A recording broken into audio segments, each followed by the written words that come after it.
नमस्कार, मैं हूं आपके साथ प्रिया तिवारी और आप देख रहे हैं TV11। दिल्ली में 5 फरवरी को वोटिंग होनी है और इससे पहले यूपी के सीएम योगी आदित्यनाथ ने मंगोलपुरी में पार्टी प्रत्याशी राजकुमार चौहान के समर्थन में जनसभा की। इस दौरान उन्होंने आम आदमी पार्टी और उसके मुखिया अरविंद केजरीवाल पर जमकर हमला बोला। सीएम योगी ने कहा कि आम आदमी पार्टी भ्रष्टाचार की जननी है, अराजकता का पर्याय है। इस पार्टी को कभी बर्दाश्त नहीं किया जाना चाहिए। ये दिल्ली के हकों और सुरक्षा में सेंध लगाने वाली पार्टी है। सभा को संबोधित करते हुए सीएम योगी ने कहा कि इस सदी का सबसे बड़ा महाकुंभ पूरी भव्यता और दिव्यता से प्रयागराज में चल रहा है। पिछले 16 दिनों में करीब 18 करोड़ लोग स्नान कर चुके हैं। एक नए भारत का दर्शन हो रहा है। ये सफल इसलिए हो रहा है क्योंकि प्रदेश और देश में बीजेपी की सरकार है। गाजियाबाद से दिल्ली की ओर आ रहा था तो बहनों और भाइयों, यमुना जी जो कभी भारत की पौराणिक नदी के रूप में हम सबकी आस्था की प्रतीक थी, हम लोग तो 2 ही नारा लगाते थे, हर हर गंगे हर हर यमुने के नारे लगाते थे। वहां से बदबू आ रही थी, सीवर जैसी बदबू आ रही थी पावन यमुना नदी से। दिल्ली के अंदर आम आदमी पार्टी की सरकार के पाप का भुक्तभोगी, आम आदमी पार्टी सरकार के पाप की भुक्तभोगी हमारे मथुरा, वृंदावन, आगरा वासियों को भी और वहां आने वाले श्रद्धालुओं को भी होना पड़ रहा है। पावन वृंदावन और मथुरा भगवान श्री कृष्ण से जुड़ी हुई पावन नगरी है, लेकिन आम आदमी उन्नाव से जहां पर द्वारिका मोहिनी धर्मार्थ ट्रस्ट की बेशकीमती जमीन पर भूमाफिया द्वारा अवैध कब्जे का गंभीर मामला सामने आया है। जिलाधिकारी की अध्यक्षता वाले इस ट्रस्ट की जमीन पर भूमाफिया मयंक मिश्रा और अनीश जायसवाल ने कथित तौर पर फर्जी तरीके से कब्जा कर अवैध निर्माण शुरू कर दिया है।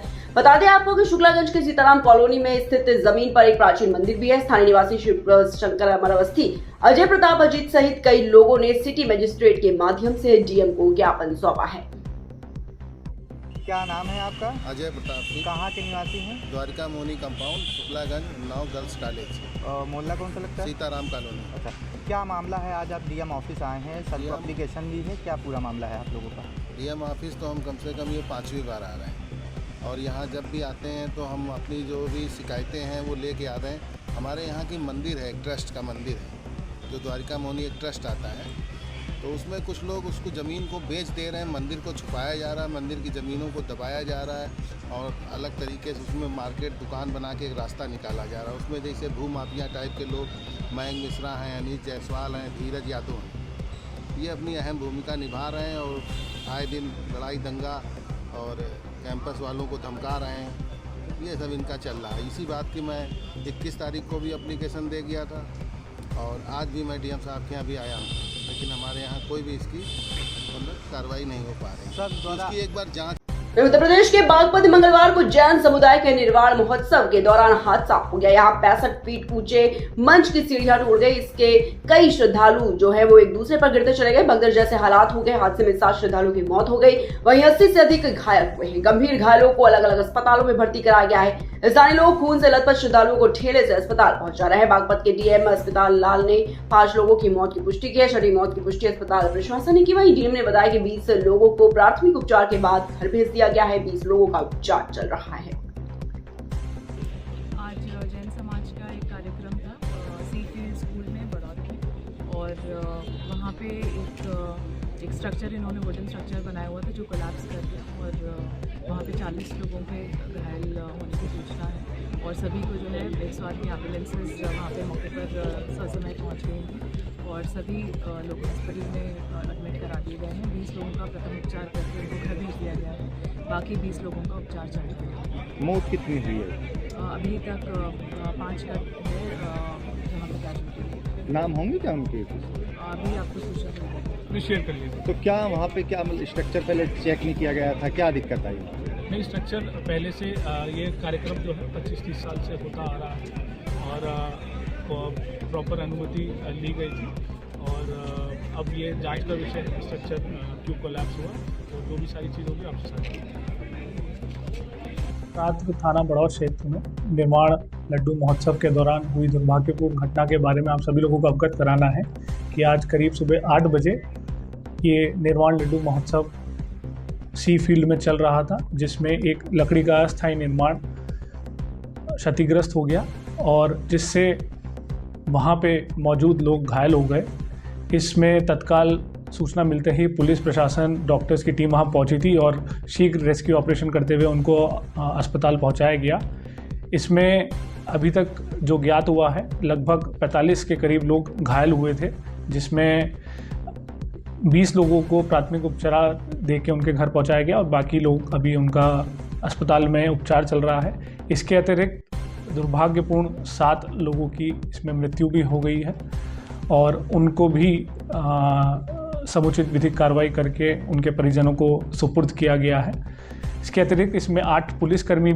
वहीं कांग्रेस सांसद प्रियंका गांधी मंगलवार 28 जनवरी को केरल में अपने संसदीय क्षेत्र वायनाड पहुंची और यहां पर उन्होंने पंचराकोली में आदमखोर बाघ के हमले में मारी गई आदिवासी महिला राधा के परिजनों से मुलाकात की। सांसद ने परिवार के साथ करीब आधा घंटा समय बिताया और संवेदना व्यक्त की है और इस दौरान प्रियंका के साथ कांग्रेस महासचिव केसी वेणुगोपाल, केपीसीसी अध्यक्ष तेज सुधाकरण, विधायक टी सिद्दीकी समेत अन्य लोग मौजूद थे। बीते 24 जनवरी को पंचराकोली राधा बाघ के हमले का शिकार हुई थी, जिसमें उनकी मौत हो गई थी। राधा मंतावड़ी गांव में स्थित प्रियदर्शनी एस्टेट में कॉफी बीन्स लेने गई थी। इस दौरान उन पर बाघ ने हमला किया था, जिसमें उनकी मौत हो गई। वहीं कानपुर सागर नेशनल हाईवे के समांतर रमईपुर से कबरई तक 112 किलोमीटर लंबा 4 लेन हाईवे बनेगा। इस हाईवे को ग्रीन हाईवे के नाम से भी जाना जाएगा। यह हाईवे यमुना एक्सप्रेसवे की तरह बनाया जाएगा और इस हाईवे से कानपुर से छतरपुर और भोपाल तक आना जाना जो है वो आसान हो जाएगा। संसदीय क्षेत्र हमीरपुर के 2 बार के सांसद रहे पुष्पेंद्र सिंह चंदेल ने अपने कार्यकाल के दौरान कानपुर से कबरई तक के लिए 4 लेन हाईवे के लिए अनेकों बार संसद में इस विषय पर मजबूती से आवाज उठाई और सड़क परिवहन मंत्री नितिन गडकरी ने से मिलकर इस समस्या की निजात के लिए अनेकों प्रयास किए, जिसके परिणाम सार्थक आज सामने आए हैं। वहीं रामपुर बिलासपुर तहसील के पजावा गांव के प्राथमिक स्कूल में बच्चों के लिए खाना पकाने वाली 65 वर्षीय रसोइया को 57 साल बाद आखिर अपना घर परिवार मिल ही गया। यह सब स्कूल की प्रधानाध्यापक की कोशिशों के चलते हुआ, जब उन्होंने बूढ़ी रसोइया से उसके परिवार से बिछड़ने की दुख भरी कहानी सुनाई। दुख भरी दास्तां सुनकर लोग अक्सर अफसोस तो करते हैं, लेकिन मदद के लिए आगे नहीं आते। पर स्कूल की प्रधानाध्यापिका ने मन में ही ये ठान ली कि वो इस 57 साल पहले मेले में खोई हुई 8 वर्षीय बच्ची, जो कि अब 65 वर्षीय बूढ़ी रसोइया है, उसे अपने घर परिवार से मिलाई। फिर ये संकल्प पूरा हुआ। क्या नाम है आपका? मेरा नाम साहब सत्य हसन है। कहाँ हैं आप? मैं प्रधान पुत्र हूँ, माता जी प्रधान हैं। और क्या कहानी है यहाँ पे गांव की? क्या कौन सा गांव है, क्या है? ये ग्राम पजावा मजरा रायपुर है। यहाँ की महिला थी हमारे यहाँ स्कूल में रसोई, वहाँ वो कई साल से काम कर रही हैं रसोई का। और उसके बाद जो है मैडम से वो एक दिन जिक्र कर बैठी, मैं 8 साल की थी और मैं मेले में कहीं गुम हो गई थी। तो मैडम ने फिर हमारी प्रयास करा काफ़ी, तो उनके भाई वहाँ कोई पोस्टिंग पे हैं, उन्होंने भाई से बात करी। भाई से बात करने के बाद तब ये पता करा इनका, तो इन्हें एक गांव याद था चूड़ीदार और एक कुआ याद था। तो वहाँ जब उन्होंने बताया कि ये कुआ है, ये चूड़ीदार गांव है हमारा, और तो मैडम ने वहाँ अपने भाई से बात करी। फिर उन्होंने प्रशासन की मदद ली। प्रशासन की मदद से उन्हें जो है अपना परिवार मिल गया। जिला कौन सा था? जिला आजमगढ़। मैडम कहाँ की रहने वाली है? मैडम रहने वाली लखनऊ बता रही हैं, लखनऊ की रहने वाली थी। अब वो पंतनगर रहती हैं फिलहाल जी। वहाँ से यहाँ पोस्टिंग है उनकी पजावा स्कूल प्राइमरी में, तो वो वहाँ यहाँ से डेली अप डाउन करती हैं। तो इनकी कहानी ये थी। बाकी 49 साल बाद अपने परिवार से मिली हैं, काफ़ी खुशी है उन्हें और अच्छा लगा, हमें भी अच्छा लगा, गांव वालों को भी अच्छा लगा।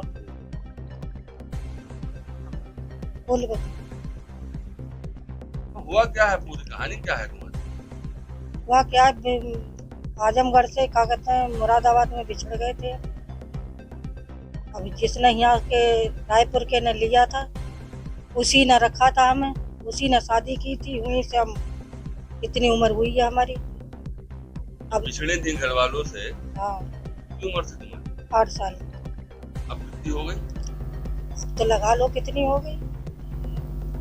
कैसे बिछड़ के फिर क्या हुआ?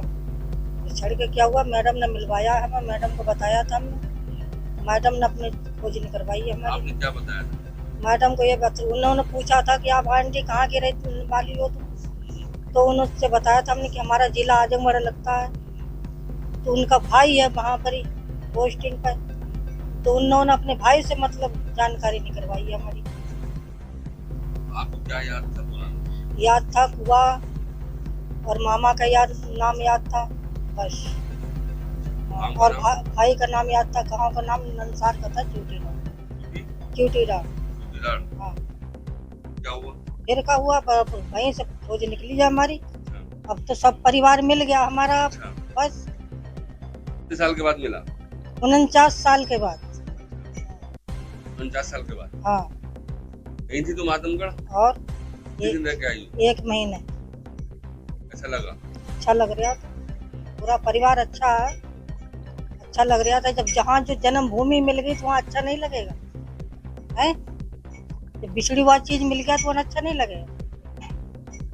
इतना लंबा इंतजार गुजरा, वो कैसे गुजरा? ऐसे गुजरा जैसे मालिक ने गुजारा, ऐसे गुजरा।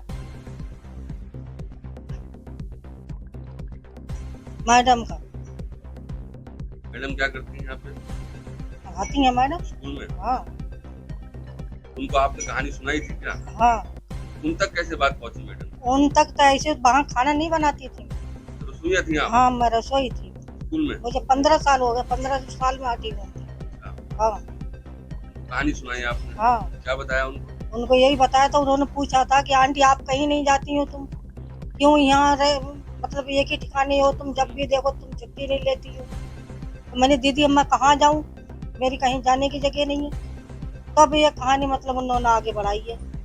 फिर उनके भाई पोस्टिंग पर थे तो उन्होंने खबर नहीं करवाई मैडम। हाँ।